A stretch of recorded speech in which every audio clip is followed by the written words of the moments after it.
बिस्मिल्लाहिर्रहमानिर्रहीम, अस्सलाम वालेकुम। सो फाइनली ईरान का जवाब मिल गया है अमेरिका को। जिस तरह हकीकत टीवी ने आपको तफसील दी थी, एग्जैक्टली वही हुआ है। जैसे ही ट्रम्प तक ये पहुंचा इन्वेलप, और उसके बाद की सूरत हाल देखिए, शदीद तरीन उसको गुस्सा चढ़ा और उसने कहा किसी सूरत नाकाबिले कबूल हो गई है ये बात मेरे लिए कि मैं ईरान की इस बात को मानूं। उसने क्लियरली कह दिया है, मुझे किसी सूरत ईरान का जो लेटेस्ट प्रपोजल है, जवाब आया है, वो किसी सूरत काबिल कबूल नहीं है। मैं उसको टोटली रिजेक्ट करता हूं। और इस सूरत हाल के अंदर जैसे ये मामला हुआ, आप देखें तेल की कीमतें आसमान पर जाना शुरू हो गई हैं। यानी उन्होंने दूसरी तरह कहा है कि क्या मजाक किया है, ये क्या तुम लोगों ने हरकत की है, ये प्रपोजल मैंने मांगा था।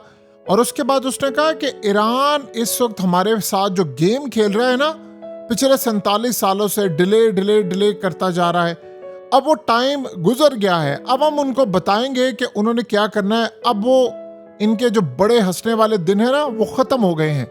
अब हम इनको बताएंगे कि इन्होंने करना क्या। यानी वो क्लियरली जंग की तरफ उतर है। और पता क्या चला है कि उसमें अमेरिका ये समझ रहा था कि मेरे लिए कोई ऐसी चीज होगी, लिफाफा खोला तो उसमें वो तबाही की सूरत हाल पैदा होगी।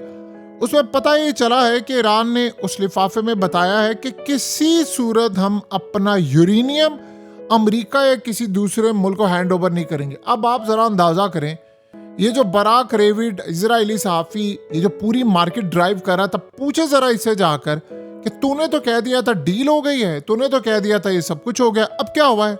उसके बाद क्लियरली उन्होंने कहा है, इस जरा सुनिए इन्वेलप में क्या था। अमेरिका को कहा है कि शराइत ये हैं कि फौरी तौर पर तमाम फ्रंट से जंग खत्म की जाए, लिबनान में जंग खत्म करो, ये भी उसमें शामिल है। और अमेरिका की गारंटी कौन देगा कि दोबारा अमेरिका अटैक नहीं करेगा। और कहा कि अमेरिका फौरी तौर पर नाकाबंदी खत्म करेगा, तमाम की तमाम पाबंदियां ईरान से हटाएगा, चाहे वो ग्रेजुअली हो, आहिस्ता आहिस्ता हो, लेकिन पाबंदियां सारी हटाएगा। उसके अलावा कहा कि ईरान की जो एक्सपोर्ट है वो मुकम्मल तौर पर पाबंदियों से आज़ाद होगी। 30 दिन के अंदर अंदर MOU साइन होगा जिससे पाबंदियां हटेंगी। ईरान की जो एसेट्स हैं वो 30 दिनों के अंदर अंदर रिलीज होंगे। और उसके अलावा आप तस्लीम करेंगे कि अबनाए हॉर्मस ईरान का है, ईरान का कंट्रोल रहेगा।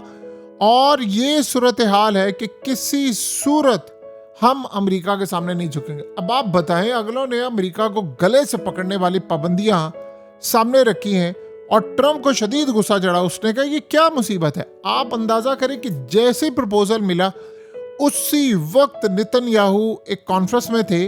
उस कॉन्फ्रेंस को छोड़कर फौरी तौर पर उन्होंने कहा कि ट्रम्प की कॉल आई है, मैं ट्रम्प से बात करूं। जाहिर सी बात है, ट्रम्प साहब खादिम हैं और वो एक एक चीज़ इन्फॉर्म करेंगे।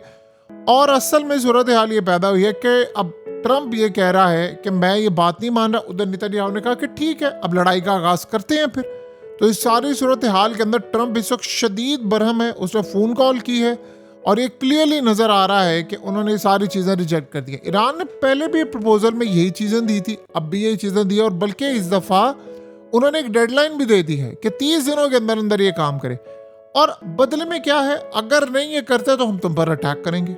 यानी अमेरिका कह रहा है मुझे मिला क्या है, मुझे क्या मिला है तुम लोग।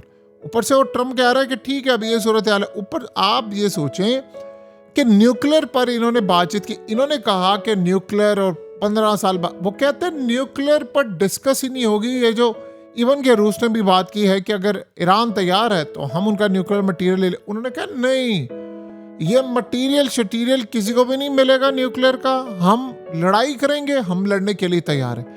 ईरान को क्यों इतना ज़्यादा पता है कि हम इस पूरी की पूरी गेम में आगे निकल सकते हैं। देखिए, सबसे पहला और मेन पॉइंट जो आपने समझना है वो ये है कि ईरान ये समझ रहा है कि हमारे पास इस वक्त कंट्रोल अगर आता है तो हम बहुत ज़्यादा बेहतर पोजीशन में आ जाएंगे, बहुत बेहतर पोजीशन में इस वक्त आ जाएंगे। सो इस पूरी की पूरी सूरत हाल में देखिए, ट्रम्प ने कहा था कि इस दफ़ा 1 हफ्ते का टाइम है, अगर आपने मुआहिदा कर लिया फिर तो ठीक है, नहीं तो बाकी सूरत हाल तो हम छोड़ेंगे नहीं आपको। आप अंदाज़ा करें कि ईरान ने खाली ये नहीं, ईरान ने उसमें एक और भी पॉइंट ऐड किया। उसने कहा अमेरिका पैसे पे करेगा, ये हमारा जो नुकसान हुआ है वो भी पैसे पे करेगा।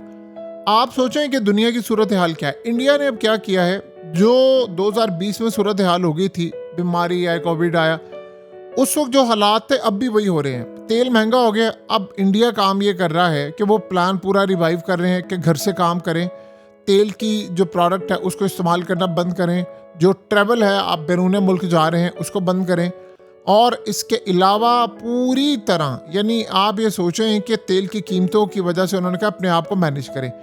देखिए एक बात बड़ी वाज़ेह है, ईरान कह रहा है कि जी हमारा 200 अरब डॉलर से ज़ायद का लॉस हुआ है, वो अमेरिका पूरा करेगा। वो कह रहे हैं जब तक अमेरिका ये पूरा नहीं करेगा ये जंगबंदी नहीं होगी, क्योंकि वो ये कह रहे हैं कि अमेरिका को असल में बहुत ज़्यादा अब नुकसान उठाना पड़ेगा अगर उन्होंने काम नहीं किया। दूसरी सूरत हाल ये है, देखिए अमेरिका के लिए सबसे बड़ा चैलेंज ये बना हुआ है कि तेल की कीमतें मैनेज नहीं हो रही। अब वो टाइम है कि जहाँ पर तेल की कीमतें अगर ऊपर रह रही हैं तो अब कंपनीज बैंकरप्ट होती जा रही हैं, यानी उन्होंने असल में शारक को पकड़ा हुआ है अमेरिका की।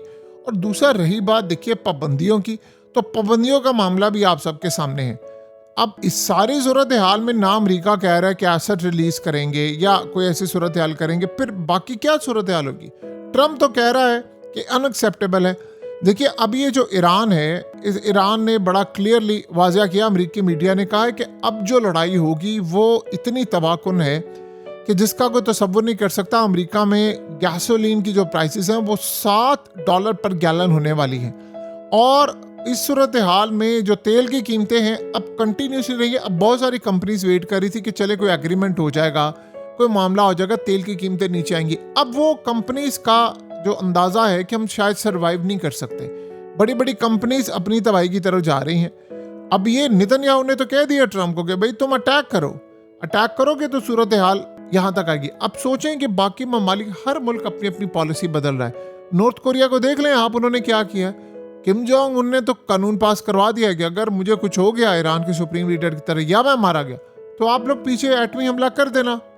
तो देखें दुनिया के अंदर सारे ममालिक कुछ ना कुछ तो कर रहे हैं, और इस सूरत हाल में सबसे बेहतर सिनेरियो क्या बन रहा है, सबसे बेहतर सूरत हाल ये हो रही है कि ईरान ये समझ रहा है कि अब तेल की कीमतें ऊपर जा रही हैं और ये मैनेज नहीं कर पा रहे। सो हमारे लिए सबसे बड़ा फ़ायदा ये हो रहा है, देखिए ईरान अपना तेल बेच रहा है ना, ईरान की तेल की कीमतें मिसाल के तौर पर सऊदी अरब ने इस दफ़ा जो प्रोडक्शन थी वो उनकी हो रही है, लेकिन जो एक्सपोर्ट थी वो कम हुई है, उसके बावजूद उन्होंने ज़्यादा पैसा कमाया। उसकी रीज़न क्या है, क्योंकि तेल की कीमतें डबल हो गई हैं। लेकिन आप कितनी देर तक ये काम करेंगे। दुनिया में अब हो ये रहा है कि आप सोचें अमेरिका में सबसे बड़ा चैलेंज ये बना हुआ है कि लोग वहाँ पर स्पेंड नहीं करें, यानी जो सेल थी वो 30-40% ड्रॉप हुई है। 30-40% सेल का मतलब है टैक्स नहीं आ पा रहा, पैसा सर्कुलेट नहीं हो पा रहा, महंगाई बढ़ेगी। आपको इन तमाम चीज़ों को रोकने के लिए क्या करना पड़ेगा, आपके पास एक ही रास्ता है अगर आपने इन तमाम चीज़ों को रोकना है, और वो रास्ता ये है कि अमेरिका इस पूरी की पूरी लड़ाई में वाहिद एक काम ये कर ले कि इस पूरे के पूरे खेल में अमेरिका अब बैकआउट कर ले। अदरवाइज टैक्स कलेक्ट नहीं होगा तो आप अपने डिफेंस के कॉन्ट्रैक्ट्स पूरे नहीं कर पाएंगे। ये अमेरिका के लिए सबसे बड़ा चैलेंज बना हुआ है। सोचें अब अमेरिका बार बार दुनिया को ये कह रहा है फलाना, ईरान ने ये बताया है कि जी हमारे मुल्क में ड्रोन आया था और हमने वो ड्रोन भी मार गिराया। यानी आप ये सोचें ईरान ने कहा है कि जो हमारा मंसूबा है वो अमेरिका के सदर को खुश करने के लिए नहीं है, नाम बनाते हैं। उन्होंने कहा कि ट्रम्प क्या कहता है उसको एक्सेप्ट है, हमारी शराइत नहीं है, मुझे इस बात की कतन कोई परवाह नहीं है। यानी आप ये सोचें कि अब जो इंटरनेशनल मीडिया पर उन्होंने कहा कि डिस्कस हो रहा है ना कि न्यूक्लियर और फलाना ही हैंड ओवर करेंगे, ये सब झूठ है। हम कतन कोई चीज़ हैंड ओवर करने को तैयार नहीं है। सो अब उन्होंने कहा है कि अब सारी सूरत हाल में हम बड़ा क्लियरली बता देना चाहते हैं। ईरान ने यहाँ तक कहा है कि इजराइल के मुसाद के जो 2 सेल थे वो भी हमने तबाह कर दिए हैं, और उन्होंने कहा कि कभी सूरत हाल ऐसी नहीं की। कल ईरान ने धमकी दी थी फ्रांस को और बरतानिया को कि तुम्हारे जहाज़ यहाँ पर आए ना तो हम उनको उड़ा देंगे। तो आज आप अंदाज़ा करें कि फ्रांस के सदर मैक्रन ने फौरी तौर पर क्लैरिफाई किया है। उन्होंने कहा जी अब नाए हॉर्मस में बहरी जंगी जहाज़ों की तैनाती का कभी नहीं सोचा, ये खबर झूठ है।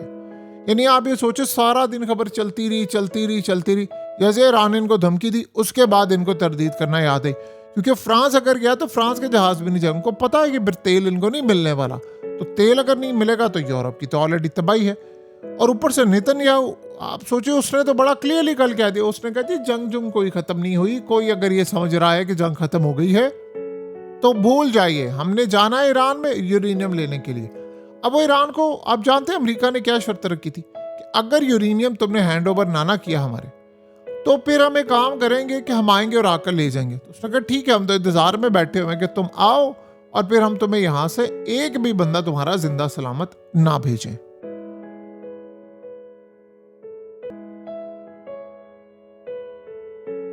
हकीकत टीवी को सब्सक्राइब करना मत भूलें, वीडियो को लाइक करें, शेयर करें और कमेंट सेक्शन में अपनी राय का इजहार जरूर करें।